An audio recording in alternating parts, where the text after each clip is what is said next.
এই বাংলাদেশ আজ স্বাধীন বাংলাদেশ। ছাত্র জনতার এক সাগর রক্তের বিনিময়ে অর্জিত এই স্বাধীন বাংলাদেশে যদি 15ই আগস্টকে কেন্দ্র করে কোন নৈরাজ্য সৃষ্টির পায়তারা করা হয়, সারা বাংলাদেশে তাদেরকে প্রতিরোধ করা হবে। 50 বছরের সেই পুরনো কোন নিহত ব্যক্তির জন্য জাতীয় শোক দিবস পালন করার কোনো অর্থ হয় না। এজন্য 15ই আগস্ট শোক দিবস বাতিল ঘোষণা করে একটি ঐতিহাসিক সিদ্ধান্ত গ্রহণ করেছে। এজন্য আমি অন্তর্বর্তীকালীন সরকারকে ধন্যবাদ জানাই। আরেকটি বিষয় আমি দেশবাসীকে সতর্ক করতে চাই, হেফাজতে ইসলামের নেতা কর্মীদেরকে সতর্ক করতে চাই। ইতিমধ্যে আপনারা বিভিন্ন সামাজিক যোগাযোগ মাধ্যমে দেখেছেন পরাজিত শক্তির ফ্যাসিবাদী নেত্রী জালিম শাহী শেখ হাসিনা নরেন্দ্র মোদীর ঘরে বসে বাংলাদেশের অভ্যন্তরে 15ই আগস্টকে কেন্দ্র করে বিশৃঙ্খলা সৃষ্টি করবার জন্য তিনি উস্কানি দিচ্ছেন। বলতে চাই, আওয়ামী লীগের, যুবলীগের, ছাত্রলীগের যারা বিগত 15 বছর পর্যন্ত হাতুড়ি লীগের ভূমিকা পালন করেছেন, মনে রাখবেন এখন বাংলাদেশ আর সেই 16 বছরের ফ্যাসিবাদী পরাধীন বাংলাদেশ নয়। এই বাংলাদেশ আজ স্বাধীন বাংলাদেশ।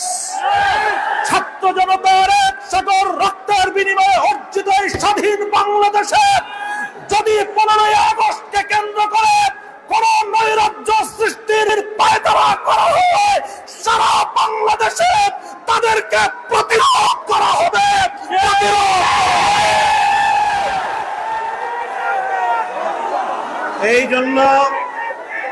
এই জন্য আমরা বৈষম্য বিরোধী ছাত্র আন্দোলনের নেতৃবৃন্দ, অন্তর্বর্তীকালীন সরকারের দায়িত্বশীলদের পাশাপাশি হেফাজতে ইসলামের নেতা কর্মীদেরকে আমি আহ্বান জানাতে চাই, আগামীকাল 15ই আগস্ট, 16ই আগস্ট এবং গোটা আগস্ট মাস জুড়ে আমাদেরকে সতর্ক থাকতে হবে। কারণ মনে রাখবেন, আওয়ামী লীগের রাজনীতি হলো প্রতিহিংসার রাজনীতি। 1975 সালে 3.5 বছরের অপশাসনের যুগে শেখ মুজিবুর রহমান সাহেব নির্বিচারে দেশের 30,000 যুবককে হত্যা করেছিলেন। এদেশের বাকশাল কায়েম করার মধ্য দিয়ে মানুষের সকল অধিকারগুলো তিনি হরণ করেছিলেন।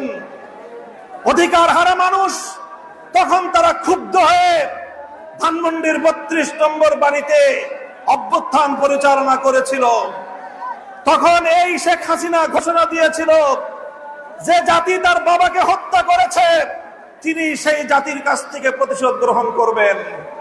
বিগত 45 বছর ধরে শেখ হাসিনা প্রতিশোধের রাজনীতি করেছেন, প্রতিশোধ নিয়েছেন আমার বাংলার তাওহীদি জনতার বিরুদ্ধে, প্রতিশোধ নিয়েছেন বাংলার স্বাধীনতাকামী মুক্তিকামী জনতার বিরুদ্ধে, প্রতিশোধ নিয়েছেন বাংলাদেশের ছাত্র জনতার বিরুদ্ধে, প্রতিশোধ নিয়েছেন এদেশের হেফাজতে ইসলামের লক্ষ লক্ষ নিরপরাধ মানুষের বিরুদ্ধে।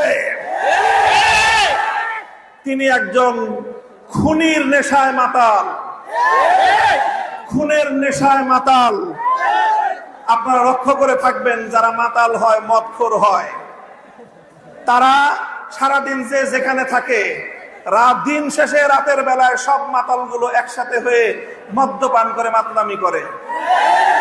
বর্তমান পৃথিবীতে বড় বড় খুনের নেশায় মাতাল আছে। 1 নম্বর বিনিয়ামিন নেতানিয়াহু, 2 নম্বর ভারতের গুজরাটের কসাই নরেন্দ্র মোদী, 3 নম্বর বাংলাদেশের বিদায়ী ফ্যাসিবাদী শেখ হাসিনা। এই শেখ হাসিনা এখন গিয়ে খুনের নেশায় মাতাল হয়ে নরেন্দ্র মোদীর সাথে আখড়া করেছে। যদি বাংলাদেশের স্বাধীনতার উপর হস্তক্ষেপ করার চেষ্টা করা হয়, তাহলে বাংলা